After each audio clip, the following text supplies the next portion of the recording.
महाराष्ट्र विधिमंडल के दोनों सदनों ने सर्वसम्मति से राम मंदिर देवस्थान विश्वस्त व्यवस्था रामटेक 2026 को सर्वसम्मति से पास कर दिया है।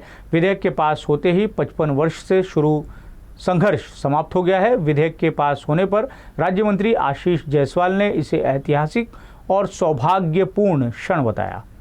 महाराष्ट्र सरकार ने रामटेक स्थित ऐतिहासिक श्रीराम मंदिर के सुचारू संचालन और विकास का रास्ता साफ करते हुए श्रीराम मंदिर देवस्थान ट्रस्ट विधेयक 2026 को कैबिनेट की मंजूरी दे दी है।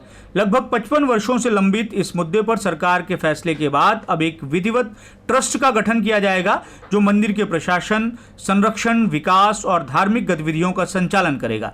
इस विधेयक को मंजूरी दिलाने के लिए विधायक आशीष जायसवाल ने जुलाई 2024 में मुख्यमंत्री को विस्तृत प्रस्ताव सौंपा था। प्रस्ताव में मंदिर की प्राचीन परंपरा, ऐतिहासिक महत्व, प्रशासनिक चुनौतियों और वित्तीय व्यवस्था का उल्लेख किया गया था। इसके बाद राज्य सरकार के स्तर पर लगातार बैठकों और विचार विमर्श के बाद ये निर्णय लिया गया। विधायक आशीष जायसवाल ने इसे रामटेक की जनता के लिए ऐतिहासिक और सौभाग्यपूर्ण क्षण बताया। उन्होंने कहा कि वर्षों से जिस मांग का इंतजार था, अब वह पूरी हो गई है। रामटेक राम मंदिर देवस्थान विश्वस्त व्यवस्था कायदा 2026 हा विधानसभेत पारित करण्यात आला आणि 1971 पासून रामटेकच्या राम मंदिरामध्ये न्यायालयीन वाद सुरू होते। वारंवार न्यायालयाने या मंदिराला पब्लिक ट्रस्ट केलं, परंतु पब्लिक ट्रस्ट गठीत होऊ शकलं नाही आणि विधिमंडळात कायदा करून 8 तारखेला मंत्रिमंडळाने कॅबिनेटमध्ये याला मंजुरी दिली। 10 तारखेला एकाच दिवशी माननीय मुख्यमंत्री महोदय, दोन्ही उपमुख्यमंत्री,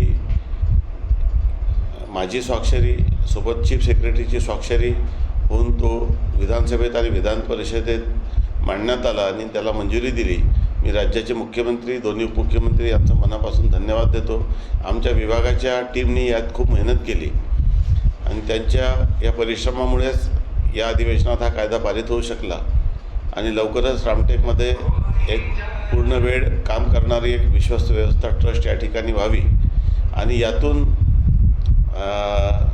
रामटेकच्या लोकांची स्वप्नपूर्ती व्हावी आणि रामटेकचा मंदिर आर्थिकदृष्ट्या समृद्ध व्हावं, उलाढाल वाढावी। आज मंदिराच्या ट्रस्टच्या अकाउंटमध्ये पैसे नाही आहे, पण तो निधी देखील करोडोच्या स्वरूपात तो जमा झाला पाहिजे, यासाठी आमचा प्रयत्न राहणार आहे। आणि मला विश्वास आहे की प्रभू रामचंद्राच्या आशीर्वादामुळेच मला हे काम करता आलं आणि त्यांच्याच आशीर्वादाने या मंदिराचा पूर्णपणे लवकरात लवकर याचा कायापालट करण्यासाठी माझा प्रयत्न आहे।